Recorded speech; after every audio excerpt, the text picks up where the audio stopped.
Hey les amis, aujourd'hui, petite vidéo. Quoi? Comment ça, ça fait 3 mois que j'ai pas sorti de vidéo? Bah non, pas du tout, je sais pas du tout de quoi tu parles. Bon, c'est vrai que j'ai passé un bon bout de temps sans vidéo. En vrai, c'est un faux sujet, on va pas en parler, on s'en fout. Parce que aujourd'hui, je vous montre 4 règles que j'aurais aimé savoir avant de commencer le street workout. J'ai pas grand chose à te dire dans l'intro, à part que ça me fait extrêmement plaisir de reprendre ce micro dans la main. Première règle, avoir un programme écrit, avoir une programmation en fait, avoir au moins du texte sur la séance que vous allez faire. Pourquoi avoir une structure d'entraînement? En fait, le problème c'est que si vous allez à la salle, c'est très bien.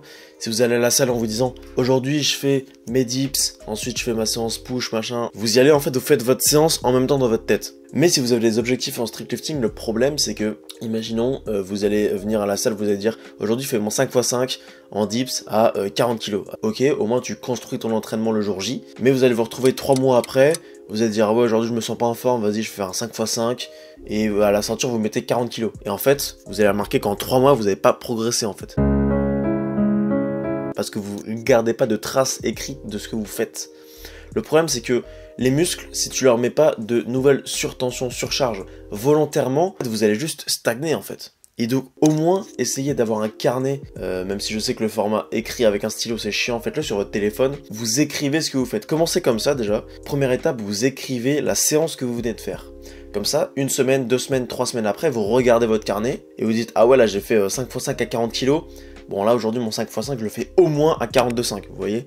Et au moins vous allez progresser. Et là évidemment la deuxième étape, la meilleure chose c'est de prévoir à l'avance ces entraînements. J'ai fait une vidéo sur le sujet qui est de ce côté, putain je sais jamais c'est quel côté. En vrai je l'ai fait il y a un peu longtemps, ça va faire bientôt 1 an. Je la trouve quand même plutôt complète pour les débutants, mais je vais sûrement en refaire une. La notion de bloc, etc.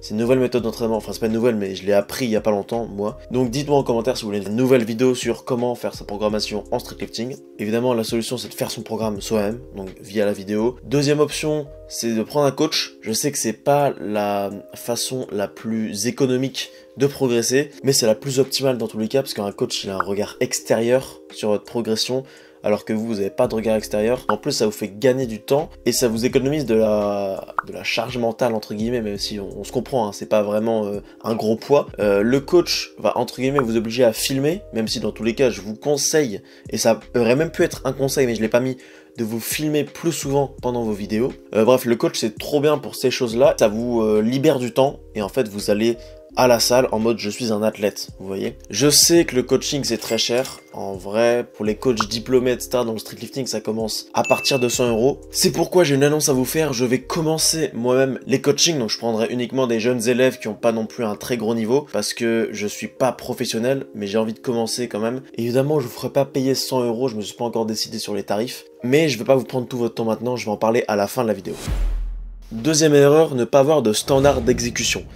Ça pose problème ça, pourquoi? Parce que si vous voulez faire des compétitions, et même si vous voulez pas faire de compétition, je m'explique, le standard d'exécution c'est la base des bases. À part si vous faites de la muscu où vous allez comparer vos résultats sur votre masse musculaire. Un sport de force, que ce soit, enfin peu importe l'haltéro, le power ou le street, même le street workout en 7 reps, si vous voulez vous comparer aux autres, il faut que vous fassiez la même chose. Que ça peut paraître complètement con, mais parfois il y a des gens au bench, ils vont se comparer à des powerlifters et dire qu'ils ont 140, alors qu'ils ont 140, vous savez, comme ça, au rebond, sans faire la pause, vous savez, sur le torse. Ce que je veux dire, c'est que si vous voulez vous comparer aux autres, il faut que vous ayez les mêmes standards d'exécution, c'est logique. Et en plus, dans le deuxième cas, si vous voulez faire de la compète, bah là, dans tous les cas, vous avez besoin d'avoir des standards d'exécution, ça c'est tout à fait logique. Donc ça, c'est pour la première raison, c'est que vous pouvez vous comparer aux autres, comparer vos performances de manière objective avec les autres. Et deuxièmement, le problème, c'est que si plus tard, vous voulez bifurquer sur la compétition, plus tard vous comparez aux autres, etc.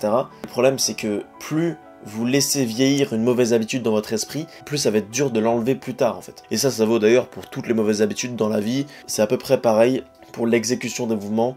Si on n'a pas l'habitude de descendre trop bas et qu'un jour on se met à descendre plus bas, vous n'allez pas du tout aimer les sensations et vous allez vous dire ouais je ferai ça plus tard, machin truc. Autant vous habituer dès maintenant à avoir des standards d'exécution. Pour ça, déjà filmez-vous. Donc ça rejoint un peu ce que j'avais dit aussi dans le premier conseil. Filmez-vous, n'hésitez pas à avoir un trépied comme j'ai celui-là par exemple. Il me semble que mon trépied là, je l'ai mis dans un lien dans la description sur YouTube. Vous pouvez peut-être regarder, je le mettrai peut-être uniquement pour cette vidéo. Et évidemment avoir un coach, ça permet aussi de se libérer de ces poids-là. Puisque vous allez filmer et puisque vous allez lui envoyer, il va vous faire les retours techniques, essayer de descendre l'épaule plus bas, essayer d'avoir la protraction sur les dips. Sur les tractions, je dirais essayer de monter plus haut, avoir le menton, tant le cou, machin, tant les jambes. Tout ça, ça va vous permettre de progresser, mais sans vraiment y réfléchir. Et l'option aussi économique, c'est de vous entraîner avec un pote à vous qui est street athlète. Mais c'est un sport qui est pas très connu. Donc en vrai, si vous n'avez pas d'amis, je peux le faire à votre place, mais va falloir payer mon gars. Erreur numéro 3, travailler plus souvent en léger. Je vois trop de gens qui travaillent trop en lourd, et ça se voit en fait à leur tempo d'exécution, à leur vitesse. C'est trop lourd pour eux, clairement, mais comme ils sont débutants, vous savez, et on est tous passés par là, ils ont un peu d'ego en fait en eux, et ils se disent ouais mais si je mets plus léger, vas-y c'est la honte, je veux moins faire à 40 kg mes dips, même si c'est trop lourd. Franchement, oubliez. C'est vraiment pas la bonne manière de progresser. Parfois, vous allez devoir mettre du lourd. Parfois, vous allez devoir travailler en léger. Et au début, je vous conseille même de plus travailler en léger qu'en lourd. Parce que votre système nerveux est pas encore assez performant en fait. Si vous n'êtes pas habitué à un mouvement, je vous conseille d'abord de le faire à basse intensité, voire au poids du corps. Parce que moi, c'est comme ça que j'ai commencé. Et c'est comme ça que la plupart des athlètes du streetlifting ont commencé. En fait, à la base, tu faisais du set and reps, donc traction, dips, etc. Et comme t'en faisais beaucoup, même si c'était pas lourd, t'emmagasinais du bagage technique, t'emmagasinais de la synchronisation musculaire. Tous ces mots compliqués veulent en réalité juste dire que votre cerveau, votre corps était habitué au mouvement. Et du coup, bah après t'avais juste à ajouter du poids. Moi je pense que j'avais déjà 50 reps en dips quand j'ai commencé à me lester, vous voyez. Et donc mon cerveau était vraiment habitué à ce mouvement, et il connaissait le mouvement, donc j'avais juste à ajouter du poids petit à petit pour progresser. Le problème c'est que les gens aujourd'hui, ils sont à la salle de sport, etc. Ils maîtrisent peut-être 10, 15 dips et ils se lestent directement et tenter du 1RM. Et le pire, c'est les gens qui tentent du 1RM à chaque séance. Je sais que ça donne envie, mais c'est pas comme ça que vous allez progresser. C'est intéressant de tenter un 1RM une fois au début, mais ensuite vous vous laissez de côté. Vous faites pas de 1RM pendant 2-3 mois. Moi, je vous le dis, j'ai pas fait de 1RM depuis juillet dernier. Et pourtant, je sais que je progresse, parce que je progresse sur mes autres formats. Je progresse sur mon 5x5, j'ai progressé sur mon 10RM, j'ai progressé sur mon 3RM. On a d'autres indicateurs de progression. Donc, je reviens au sujet principal. Ne mettez pas trop lourd dès le début. Je vous conseille de faire soit une séance légère par semaine et une séance plutôt lourde et encore pas trop lourde. Parce que si vous mettez trop lourd chaque semaine à haute intensité, vraiment très petite fourchette de reps, grosse intensité, gros poids, et ben votre corps va se casser littéralement. Et je parle pas de l'intensité que vous percevez. Ceux qui disent je m'entraîne trop dur, je m'entraîne à fond, échec et tout. Les gars, si vous entraînez à l'échec avec des charges en RPE 10 très proche de votre 1RM, vous allez juste vous blesser en fait. Donc travaillez plus léger. Première solution, ce serait de mettre une séance en léger par semaine, une séance en plus lourd. Deuxième solution, c'est de fonctionner avec la dynamique de bloc. Un bloc, c'est un format d'entraînement tout simplement, qui va consister à la première semaine. Le but, c'est que ce soit simple en fait. Ça va être léger. On va faire une semaine en RPE 6-7, c'est ce que je fais actuellement. Et en fait, chaque semaine, on va augmenter les poids sur les mêmes formats. Chaque semaine encore, même format. Chaque semaine encore, même format. Et la semaine 4, on atteint l'intensité maximum. Et en fait, ça va vous permettre, au fur et à mesure du bloc, d'emmagasiner de la technique, comme je vous ai dit, travailler en léger, pour être à la semaine 4 et être vraiment prêt à affronter ce format de rep avec ce poids en particulier. Quatrième erreur, qui est en vrai la dernière, mais la plus facile à appliquer, c'est de prendre assez de repos. Je vois vraiment beaucoup de gens qui prennent pas assez de repos, et en vrai, ça se comprend. Je les comprends tout à fait, parce qu'en vrai, quand tu es en salle de sport et que tu prends ton repos, tu te fais chier. En vrai, tu te fais clairement chier. T'as rien à faire dans une salle de sport, à part si t'as des potes ou à part si t'as ton téléphone. Et du coup, tu vas reprendre en fait ta série trop vite. Tu vas reprendre ta série trop vite parce que tu t'ennuies, parce que voilà, ceci, cela. Et contrairement à la plupart des gens, moi je suis pas contre l'idée de prendre son téléphone pendant ses temps de repos. Parce que les gens disent, ouais, pendant ton téléphone, t'es pas concentré, machin, tu perds de la concentration. Ouais, mais frérot, si tu fais de la force... et que tu fais des semaines comme j'ai fait la semaine dernière du x7 en squat RPE 9 avec grosse intensité, je prenais 10 minutes de repos les gars, vraiment. Je prenais 10 minutes de repos, j'étais KO. En fait, le principe du téléphone, c'est vraiment que tu vois pas le temps passer. Je répondais à des messages, je sais pas, je regardais mon programme, je regardais des trucs, et au final, ça me prend du temps. Dans ce cas précis, c'est une bonne chose que ça me prenne du temps. Comme ça, je prenais vraiment beaucoup de repos, et ça me permettait de reprendre ma série dans un état de fatigue vraiment réduit. Alors que si j'avais pas de téléphone, et que si j'avais pas de gym bro aussi, c'est la deuxième solution, d'avoir un mec avec qui parler, bah en fait, je vais reprendre ma série beaucoup trop tôt, et vraiment, tu vas être KO pour ta série, tu vas pas finir ta série, tu vas être dégoûté de pas la faire. Donc prenez assez de repos, quitte à avoir des séances vraiment très longues. Évidemment, adaptez le repos selon votre effort. Si vous faites par exemple, vous avez une première semaine de bloc et que le poids est vraiment léger, bon, à ce moment-là, prenez 3 à 4 minutes. Si vous êtes vraiment à très grosse intensité et que vous avez 5 séries à faire, comme c'était le cas moi la semaine dernière, je prenais littéralement 10 minutes, voire plus de repos entre mes séries. Donc je sais, ça fait des séances très longues, mais du coup, profitez-en. Par exemple, si vous devez avancer sur un truc, sur un taf à côté,